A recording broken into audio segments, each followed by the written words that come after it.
Can you explain why you've been planning a future without me? I can explain. Nothing's private anymore. The champagne flute felt cold against my palm as I watched my wife Lauren laugh at another one of Adam Voss's jokes. Her head tilted back just a little too far. Her smile lingered just a beat too long. I'd seen that laugh before, back when we were dating, back when she actually found me amusing. "You're awfully quiet tonight, Ethan," said Caitlin Morrison, Lauren's best friend and the company's HR director. She swirled her wine with the practiced motion of someone who'd perfected the art of corporate socializing. Before we dive deeper into this story, I have one small request. Please subscribe, drop a like, comment, and hit that hype button to boost this channel so more people can discover these incredible Reddit stories. "Just enjoying the view," I replied, gesturing toward the floor-to-ceiling windows of CEO Richard Cartwright's penthouse suite. The city sprawled below us like a circuit board, all glittering lights and geometric patterns. 20 of Lauren's co-workers filled the elegant space, their conversations creating a low hum of professional networking disguised as friendship. Lauren worked as a marketing VP at Pinnacle Tech Solutions, a mid-sized software company that had grown from startup to serious player over the past decade. Tonight's dinner was supposed to celebrate the launch of their latest product, some revolutionary customer management system that would supposedly change everything. I took another sip of champagne and watched Adam lean closer to my wife. He was everything I wasn't, tall where I was average height, smooth where I was rough around the edges, corporate where I was blue-collar turned entrepreneur. His perfectly styled hair and expensive suit screamed ambition, while my off-the-rack blazer and construction-calloused hands marked me as the outsider I'd always been in Lauren's professional circle. "So Ethan," Adam's voice cut through my observations, "remind me what you do again? Something with buildings?" The conversation around our little cluster quieted. I could feel Lauren tense beside me, her champagne glass frozen halfway to her lips. "I'm in construction and real estate investment," I said evenly. Adam's smile had the sharp edges of broken glass. Right. Blue-collar work. Very honest." He paused, letting the word hang in the air like smoke. "Must be interesting being married to someone so ambitious. Lauren's got real potential here. We're looking at some major promotions coming up." "Adam," Lauren's voice carried a warning note, but he wasn't done. The champagne had loosened his tongue, and I could see the malice dancing in his eyes. "I mean, it's gotta be tough sometimes.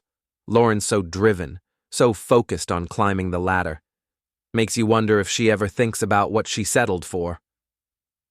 The group had gone completely silent now. Even the background chatter seemed muted. "Settled for?" I kept my voice calm, curious. Adam's grin widened. "Come on, man. We all know the story. Lauren was with that investment banker before you. What was his name, Lauren? Derek? The guy who dumped her right before their engagement party." He chuckled, a sound like ice cracking. "Lucky for you, though. Sometimes the rebound becomes permanent, right? How's it feel being the backup plan?" The laughter that erupted from the group hit me like a physical blow. Not everyone laughed. Some looked uncomfortable, embarrassed, but enough did. And worst of all, Lauren laughed too. Not a polite chuckle or a nervous giggle, but a genuine laugh, as if Adam had just told the funniest joke she'd heard all week. That's when something cold and sharp crystallized in my chest. That's when I realized this wasn't just Adam being an asshole. This was Lauren's world, and in her world, I was the punchline. I set down my champagne glass with deliberate care and looked around the circle of faces. Some were still smirking, others had begun to look uncomfortable as my silence stretched on. "You know, Adam," I said finally, "that's a really interesting question. How does it feel being someone's backup plan?" I turned to Richard Cartwright, who'd been standing quietly at the edge of our group. "Rick, you want to field that one?" Cartwright's face went pale. "Ethan, I don't think—" No, I continued, my voice carrying just enough to draw attention from nearby conversations. Adam asked how it feels being the backup plan. I thought maybe you could explain it to him, since you've been living it for the past 3 years. The color drained from Adam's face. What are you talking about? I smiled for the first time all evening. I'm talking about the fact that I own 92% of Pinnacle Tech Solutions. I'm talking about the fact that Richard here has been my employee since I bought out the original investors. I'm talking about the fact that every paycheck you've ever received, every promotion you've ever gotten, every stock option you've been granted, all of it came from me. The silence that followed was absolute. You could have heard a pin drop in the next room. That's... Adam's mouth opened and closed like a fish out of water. True. Cartwright confirmed quietly. Ethan Graves is the majority shareholder and chairman of our board. I watched the blood drain from Lauren's face as the implications hit her. Around us, conversations had stopped entirely. 20 pairs of eyes stared at us like we were actors in a play they hadn't expected to see. So to answer your question, Adam, I continued, I wouldn't know how it feels being the backup plan, but I do know how it feels to hold someone else's future in your hands. I paused, letting that sink in. Speaking of which, as chairman of the board, I'm exercising my authority to terminate your employment effective immediately. Poor performance and unprofessional conduct. Adam's face went from pale to red to purple. You can't just... I can and I did. Security will escort you out. I turned to Lauren, whose champagne glass was now shaking in her hand. And that promotion you were expecting? Consider it postponed indefinitely pending a review of your judgment and professionalism. Ethan, please. Lauren's voice was barely a whisper. Can we just... But I was already walking away, heading for the elevator. Behind me, I could hear the explosion of whispers and shocked murmurs as 20 corporate professionals tried to process what they'd just witnessed. The elevator doors closed on Lauren's stricken face and Adam's furious protests. As we descended toward the parking garage, I caught my reflection in the polished steel doors. For the first time in months, I was smiling. The backup plan was about to become the main event. My man cave had always been my sanctuary, a finished basement with exposed brick walls, a well-stocked bar, and a massive TV for watching games. Tonight, it felt like a war room. So let me get this straight, said Sam Rodriguez, my construction foreman and closest friend for the past 15 years. He sat in my leather recliner, nursing a beer and shaking his head. You've been married to this woman for 8 years, and she never knew you owned her company. She never asked, I replied, pouring myself 3 fingers of bourbon. Lauren always kept her work life separate. Said she didn't want people thinking she got ahead because of her husband's connections. Turns out she didn't want you knowing about her connections either, said Vivian, my younger sister. She was perched on the edge of my desk, her laptop open, fingers flying across the keyboard. As a corporate lawyer, Viv had a talent for finding dirt that most people preferred to keep buried. It had been 2 hours since I'd walked out of Cartwright's penthouse. Lauren still wasn't home, probably at some bar with her coworkers, trying to explain away the evening's humiliation. Or maybe she was somewhere else entirely, with someone else entirely. Find anything interesting? I asked Viv. Oh, you have no idea. She turned the laptop toward me. Your wife's been very busy. Hotel charges, restaurant bills, shopping trips, all on days when she told you she was working late or traveling for business. Sam leaned forward to look at the screen. That's the Marriott downtown. Nice place. Expensive. Very expensive, Viv agreed, especially when you're booking rooms for 2 people. She clicked to another tab. And look at this. Text messages I recovered from her cloud backup. Apparently she never learned about digital security. I moved behind her chair to read over her shoulder. The messages made my stomach turn. Adam. Can't wait for tomorrow night. Same room?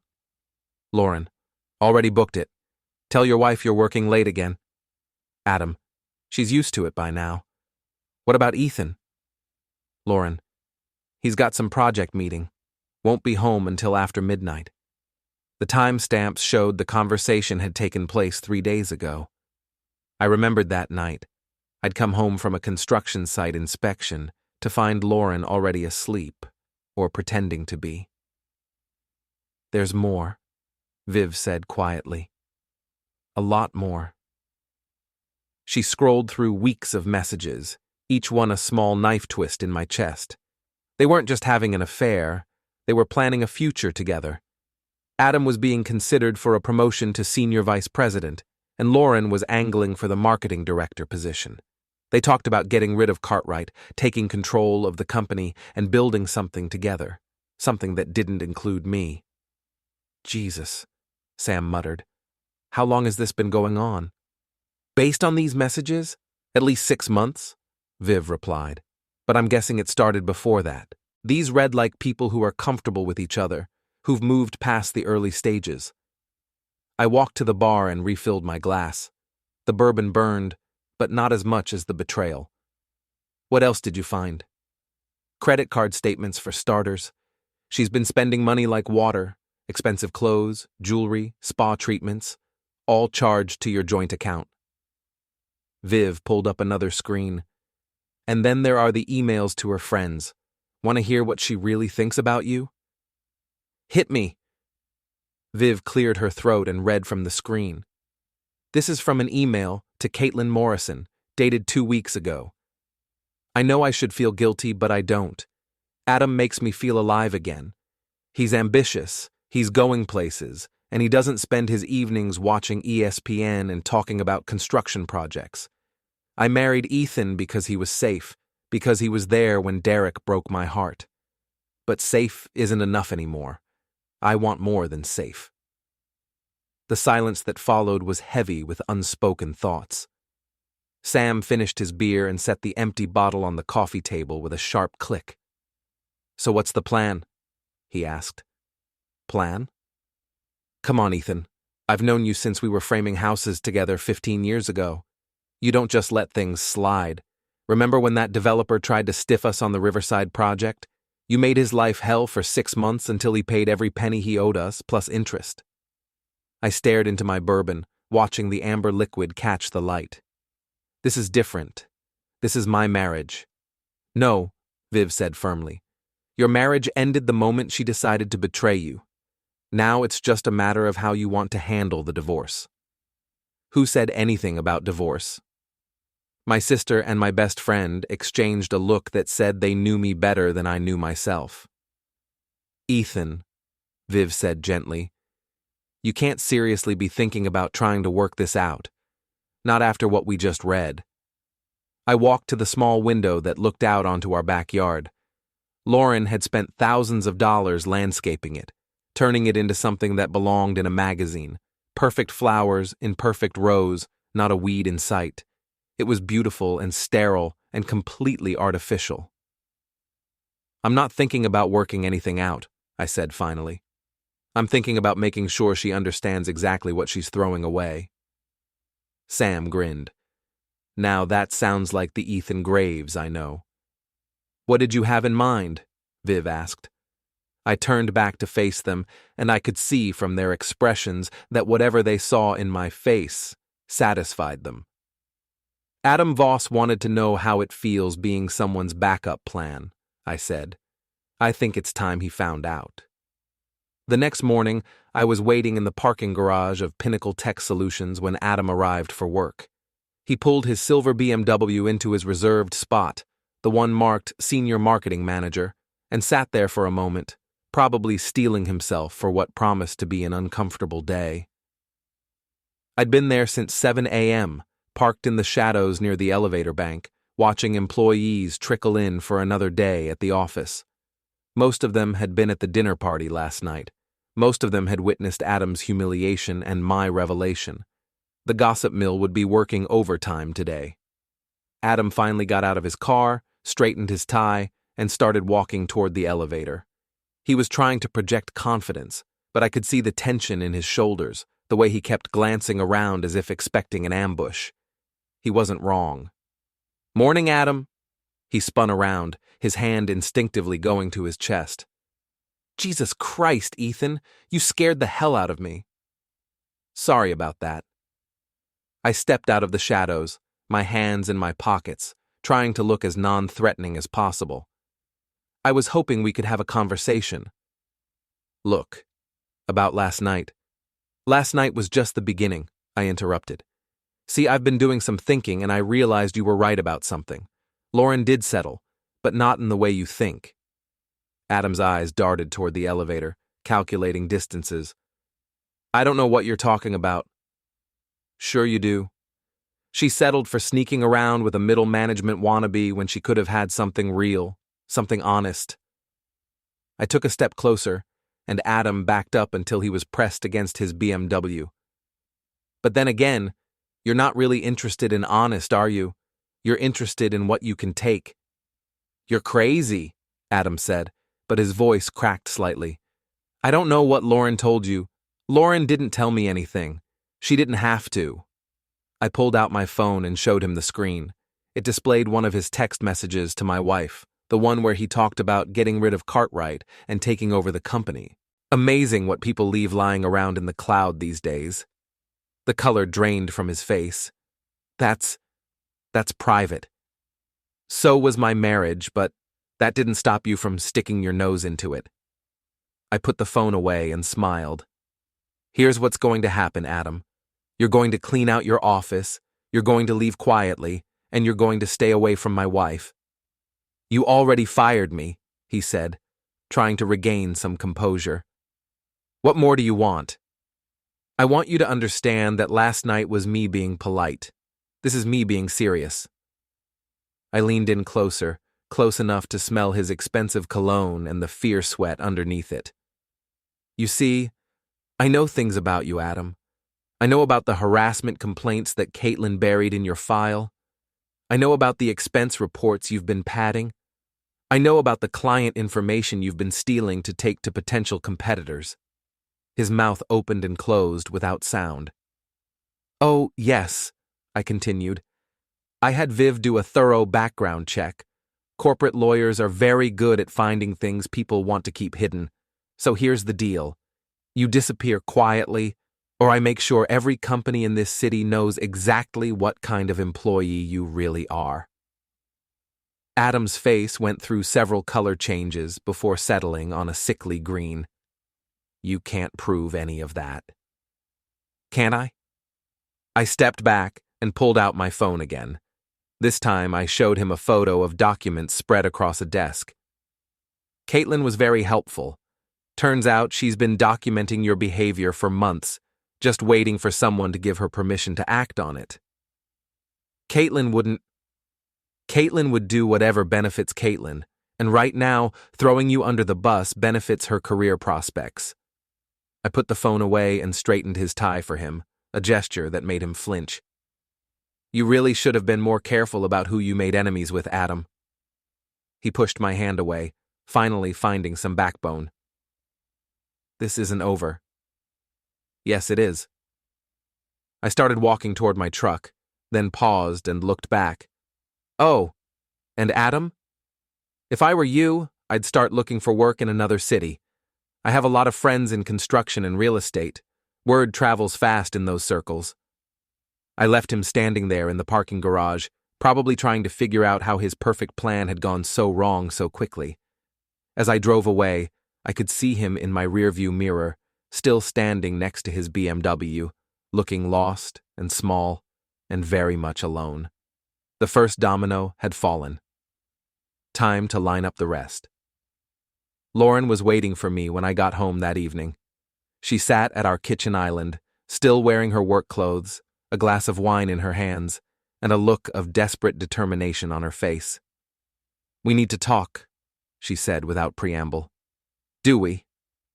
I opened the refrigerator and grabbed a beer, taking my time with the bottle opener. I thought you covered everything pretty thoroughly in your emails to Caitlin. Her face went pale. Ethan, I can explain. Can you? Can you explain why you've been screwing Adam Voss for the past 6 months? Can you explain why you've been planning to push out Cartwright and take over the company? Can you explain why you told your friends that marrying me was settling for safe? Each question hit her like a physical blow. She set down her wine glass with shaking hands. How did you— My emails are private. Nothing's private when you use the same password for everything, Lauren. Derek 2015. Really? Your ex-boyfriend's name and the year he dumped you? Even after 8 years of marriage, you're still carrying a torch for the guy who broke your heart. She stood up abruptly, knocking over the wine glass. Red liquid spread across the white marble countertop like blood. That's not— You don't understand. Then explain it to me. I leaned against the refrigerator, beer in hand, and waited. Explain how I'm supposed to understand that my wife has been lying to me for months. Explain how I'm supposed to understand that she's been planning a future that doesn't include me. Lauren grabbed a paper towel and started cleaning up the spilled wine, her movements quick and agitated. It wasn't supposed to happen like this. Adam and I, it was just work at first. Late nights, shared projects, you know? And then it became something more. Something more than your marriage? Something different, the words exploded out of her. Something exciting and new and alive. When was the last time you and I talked about anything besides your construction projects or my work schedule? When was the last time we went somewhere together that wasn't an obligation? When was the last time you suggested we do something together? I shot back. When was the last time you acted like you wanted to spend time with your husband instead of treating me like a roommate who splits the bills? She threw the wine-stained paper towel into the sink. That's not fair. Fair? I laughed, a sound with no humor in it. You want to talk about fair? Fair would have been you telling me you were unhappy instead of sneaking around behind my back. Fair would have been you asking for a divorce instead of planning to steal my company. It's not your company. It is my company. The words came out louder than I'd intended, echoing off the kitchen walls. I own 92% of it. I've owned it for 3 years. The only reason I never told you was because you said you wanted to succeed on your own merits. Lauren stared at me, her mouth slightly open. 3 years? You've owned Pinnacle for 3 years and never told me? Why would I? You made it clear that your work life was separate from our marriage. You never wanted to talk about what I did with my investments. You never asked where the money came from that paid for this house, for your car, for those spa weekends you love so much. She sank back onto the bar stool, looking suddenly small and fragile. I thought you were just doing well with your construction business. I am doing well. Better than well. But apparently that's not enough for you. Apparently I'm just the safe choice, the backup plan, the guy you settled for when Prince Charming didn't work out. Ethan, please what? Please pretend I didn't read those emails?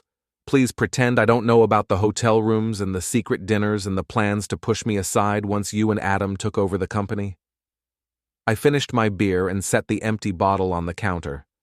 Please pretend that my wife didn't laugh when her lover called me the backup plan? Tears started rolling down her cheeks, but I felt nothing.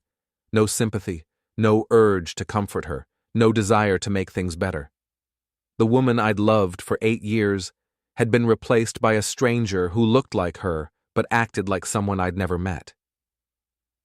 What happens now? She asked quietly. Now you pack a bag and go stay with Caitlin or your sister or wherever it is you want to go. We'll figure out the rest later. This is my house too. No, it's not. It's my house. I bought it, I pay the mortgage, and my name is the only one on the deed. I walked toward the kitchen door, then paused. Oh, and Lauren?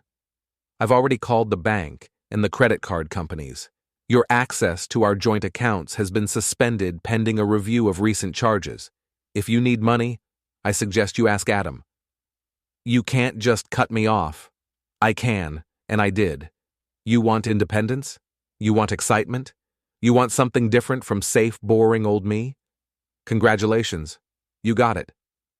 I left her sitting in the kitchen, surrounded by the wreckage of our marriage and the spreading stain of spilled wine. As I headed upstairs to the bedroom we'd shared for 8 years, I could hear her crying. It should have made me feel something. Guilt, maybe, or regret, or even satisfaction.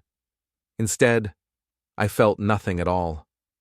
2 weeks later, I was having lunch with Sam at Murphy's, a blue-collar bar near my construction office that served the best burgers in the city. The place was exactly what it looked like: scarred wooden tables, neon beer signs, and a bartender named Barb, who'd been there since the Reagan administration and knew everyone's business before they did. "So, how's the divorce going?"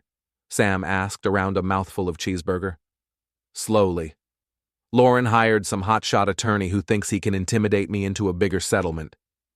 I took a swig of beer and grinned. "He's about to learn why you don't bring a knife to a gunfight." "Viv handling it?" "Viv's handling it.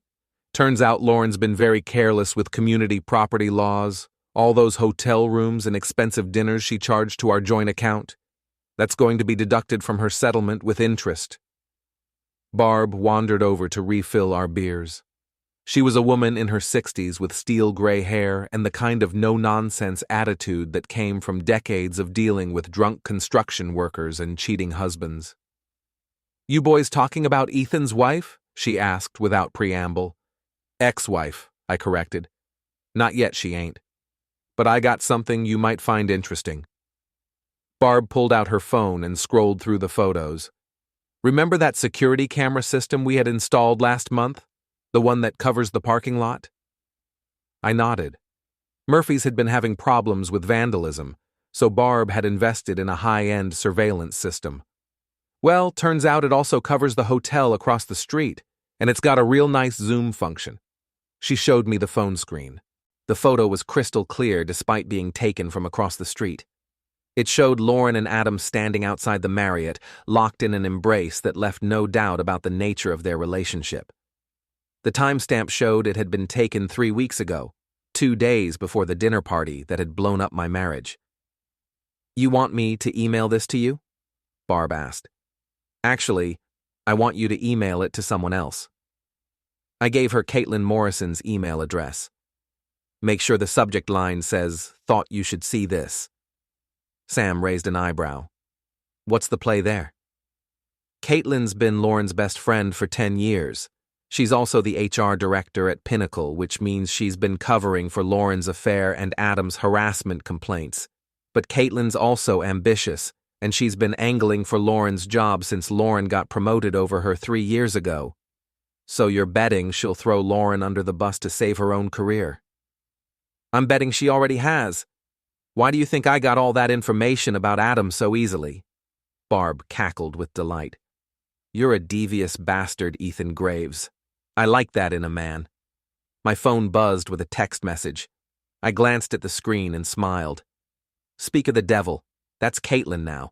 She wants to meet for coffee tomorrow. Says she has information I might find interesting." "What kind of information?" Sam asked. "The kind that's going to make Lauren's divorce settlement look like pocket change compared to what she's about to lose." We finished our burgers in comfortable silence, watching the lunch crowd of construction workers and office employees who'd discovered Murphy's served better food than the trendy places downtown. These were my people, honest, hardworking, straightforward. They said what they meant and meant what they said. Lauren had never understood that about me. She'd always been embarrassed by my blue-collar roots, by the fact that I preferred a beer and a burger to wine and sushi. She'd wanted me to be something I wasn't. And when I couldn't change enough to suit her, she'd found someone who could give her what she thought she wanted. Now she was about to learn that getting what you want and getting what you deserve are two very different things. "You know what the funny thing is?" I said to Sam as we got ready to leave. "What's that?" Adam was right about one thing. Lauren did settle when she married me. She could have had a man who would have loved her unconditionally, who would have built a life with her, who would have given her everything she ever wanted. I threw a 20 on the table and stood up. Instead, she settled for playing games with a middle management loser who can't even cheat on his wife without getting caught. Sam grinned. And now they're both about to find out what settling really looks like. Now they're both about to find out what losing looks like. The coffee shop Caitlin had chosen was one of those trendy places in the financial district where a simple latte cost $8 and came with foam art. It was exactly the kind of place Lauren would have suggested, which told me everything I needed to know about Caitlin's motivations. She was already there when I arrived, sitting at a corner table with her laptop open and a stack of papers beside her coffee cup. Caitlin Morrison was an attractive woman in her early 40s, with the kind of polished professionalism that came from years of climbing the corporate ladder. She'd always been friendly to me at company events, but I'd sensed the calculation behind her smiles. "Ethan," she said, standing to shake my hand. "Thank you for meeting with me." "Thank you for the interesting email," I replied, taking the seat across from her. That was quite a photo. Her smile was razor sharp. "I thought you'd appreciate it. I have to say I was shocked when I received it. I had no idea Lauren and Adam were involved." "Of course you didn't." If she caught the sarcasm in my voice, she didn't show it. Instead, she opened her laptop and turned the screen toward me. "I've been doing some investigating since our conversation, and I've discovered some very disturbing information about both Lauren and Adam's conduct at the company." The screen showed a detailed spreadsheet with dates, times, and dollar amounts. It was a comprehensive record of policy violations, expense account abuse, and what appeared to be outright theft. "This is impressive work," I said, scrolling through the data. "How long did it take you to put this together?" "I've been documenting irregularities for months," Caitlin said smoothly. "As HR director, it's my responsibility to monitor employee conduct." "And yet you never reported any of this to Cartwright." Her smile faltered slightly. "I was gathering evidence.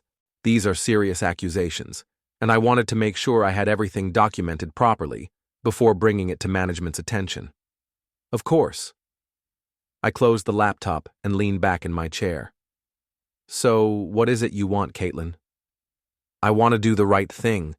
Lauren has been my friend for years, but I can't overlook this kind of behavior. The company's reputation is at stake." "And your promotion prospects have nothing to do with it?" This time her smile disappeared entirely. "I don't know what you mean." "I mean that with Lauren out of the picture and Adam already gone, you're next in line for the marketing director position. I mean that you've been waiting for an opportunity like this for years, and now you finally have it." Caitlin's mask of professional concern slipped, revealing the ambitious predator underneath. "Lauren made her choices, Ethan. I'm not responsible for the consequences." "No, but you're certainly ready to benefit from them. Are you going to take this information or not?" I picked up the stack of papers and flipped through them. Bank records, hotel receipts, expense reports, email printouts. It was a prosecutor's dream and Lauren's nightmare. "This is very thorough," I said. "Almost too thorough. Like you've been planning this for a while." "I've been doing my job." "Your job, or positioning yourself for Lauren's job?" Caitlin leaned forward, her voice dropping to a whisper. "Does it matter? Lauren betrayed you. She betrayed the company, and she betrayed our friendship. She deserves whatever happens to her. And you deserve her promotion." "I've earned it." I gathered up the papers and stood. "You know what, Caitlin? You're absolutely right. You have earned it. You've earned it by being exactly the kind of person who would smile at her best friend's face while sharpening the knife for her back. Ethan, don't worry. I'll make sure Cartwright sees all of this. I'll make sure Lauren faces the full consequences of her actions, and I'll make sure you get exactly what you deserve." I left her sitting there, probably wondering whether that last comment was a promise or a threat. The truth was, it was both. Outside the coffee shop, I pulled out my phone and called Viv. "How did it go?" she asked. "Better than expected. We now have enough evidence to destroy Lauren's career and probably send her to prison if we wanted to push it that far." "Do we want to push it that far?" I thought about it as I walked toward my truck. Lauren had betrayed our marriage, stolen from our joint accounts, and conspired to take over my company.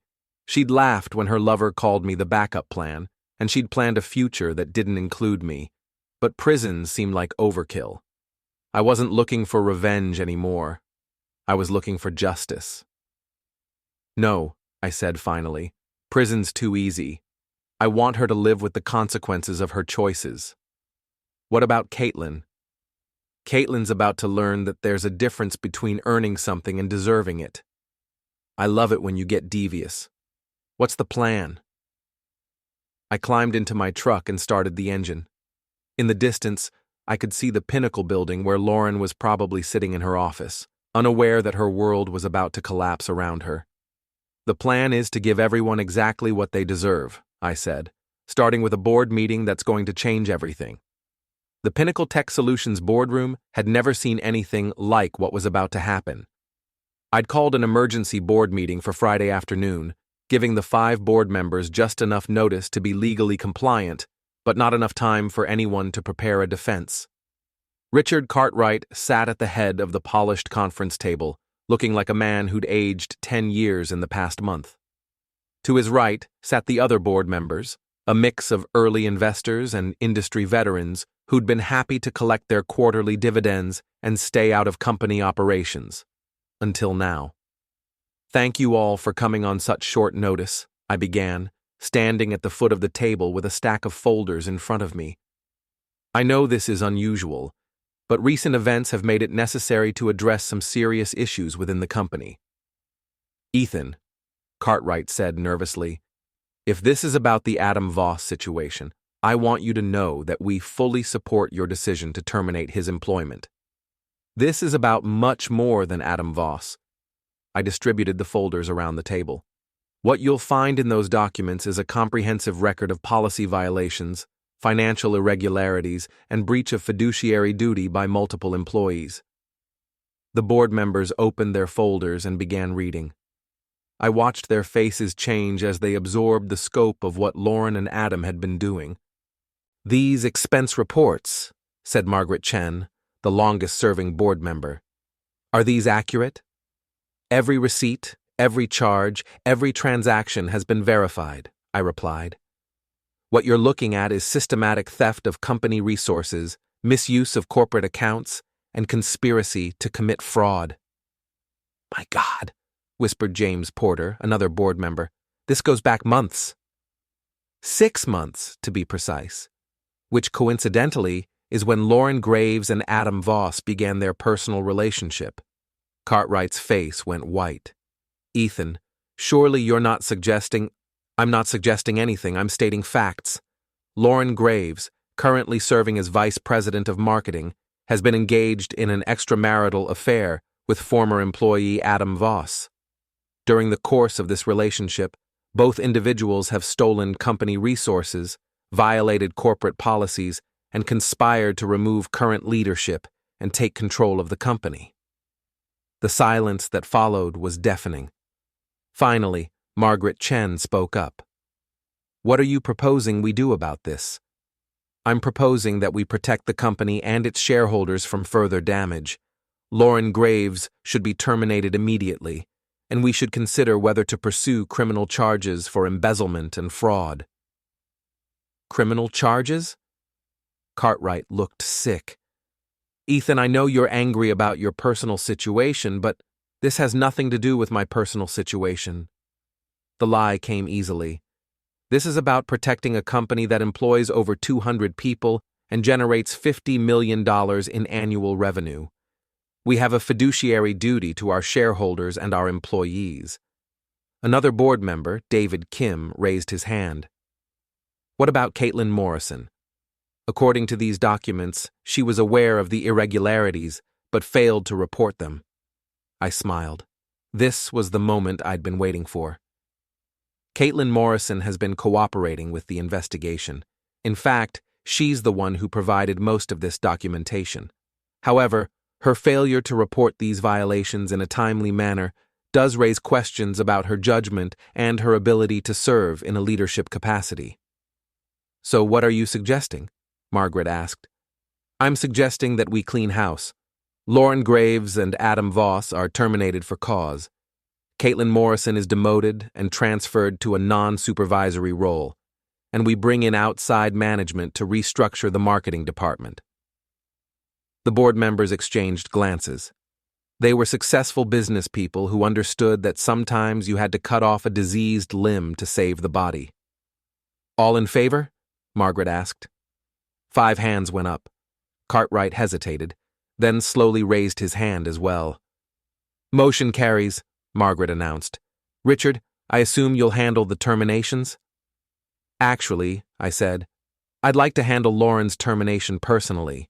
As chairman of the board, I think it's appropriate that I deliver the news. Cartwright nodded weakly. Of course. An hour later, I was sitting in Lauren's office, watching her face as she read through the termination paperwork. She'd aged in the past month. There were lines around her eyes that hadn't been there before, and her usually perfect hair looked like she'd been running her hands through it. You can't be serious, she said finally. Dead serious. You're terminated for cause, effective immediately. Security will escort you out of the building, and you have 15 minutes to pack your personal belongings. Ethan, please, I know I made mistakes, but this is my career. This is everything I've worked for. You should have thought about that before you decided to steal from the company. I never stole anything. I pulled out a folder and spread the contents across her desk.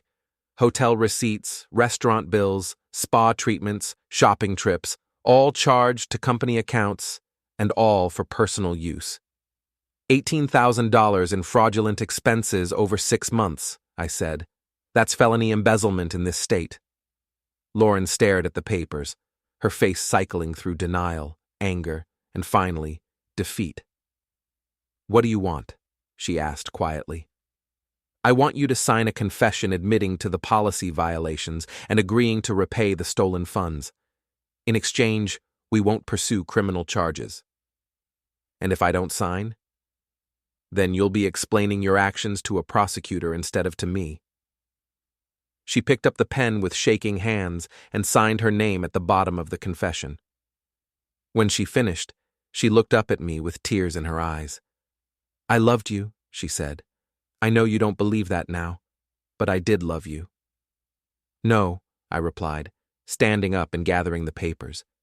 You loved the idea of me. You loved having someone safe to fall back on while you looked for something better, but you never loved me enough to be honest with me. Security arrived to escort her out. As she packed her personal items into a cardboard box, she kept glancing at me as if hoping I'd change my mind, hoping I'd show mercy. But mercy was for people who deserved it. 20 minutes later, I watched from my office window as Lauren walked across the parking lot toward her car, carrying her box of personal belongings and 8 years of broken promises. She looked small and alone and completely lost. Adam was waiting for her by her car.